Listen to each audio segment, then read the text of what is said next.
镜头转来看国内，戏纸台东上界出名的热气球嘉年华，7月初5特别伫咧诺亚高台正式起稿。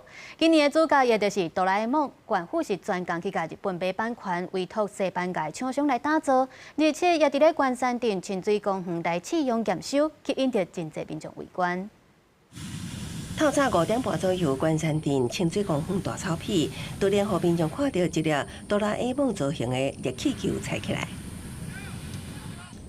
哆啦 A 梦造型球是今年台东县举办国际热气球嘉年华会新球，也是活动的主角。日是透早伫清水公园出现，互经过加载气运动民众看到，感觉真惊喜。